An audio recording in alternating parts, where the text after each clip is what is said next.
কৈলাসহর মহকুমায় সীমান্ত সুরক্ষা নিয়ে ফের প্রশ্ন উঠেছে। রাতের আধারে অবৈধভাবে সীমান্ত অতিক্রম করে আসছে রোহিঙ্গারা। বৃহস্পতিবার ভোরে গোপন সংবাদের ভিত্তিতে অভিযান চালিয়ে 2 রোহিঙ্গা নাগরিককে আটক করেছে কৈলাসহর থানার পুলিশ। আটক করা হয়েছে এক অটো চালককেও।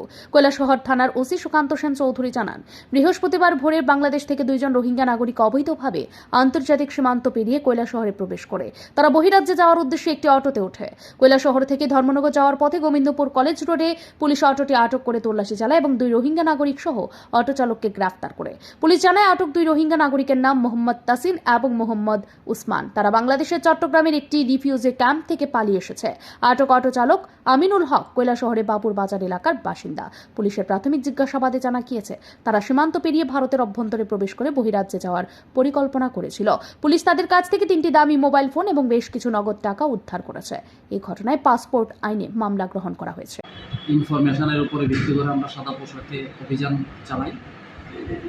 আমাদের কাছে খবর ছিল একটা অটোতে করে, ইলেকট্রিক অটোতে করে 2 জন লোক, যেটা রোহিঙ্গা বলে জানা যায়, ওরা কৈলাসহরের দিকে আসছে। তখন আমরা ওদের পিছনে ধাওয়া করতে করতে আমরা গোবিন্দপুর ট্রাই জাংশন, যেটা কলেজ রোডের ট্রাই জাংশন, যেটা ওইখানটাতে আমরা আটক করতে সক্ষম হয়েছি এবং ওই গাড়ি থেকে আমরা 2 জন বিদেশি নাগরিক এবং গাড়ির চালক 3 জনকে আমরা অ্যারেস্ট করেছি এবং গাড়িটাকে সিজ করেছি।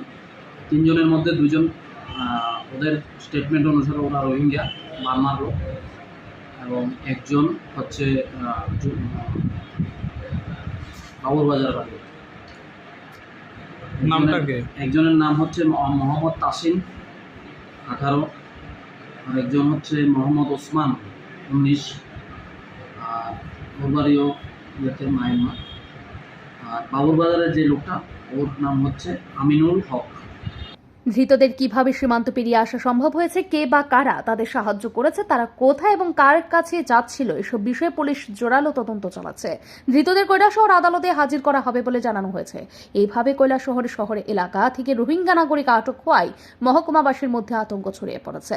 সীমান্ত সুরক্ষা ব্যবস্থা কতটা কার্যকর সে নিয়েও নতুন প্রশ্ন উঠতে শুরু করেছে। Bureau report, Riddhi network.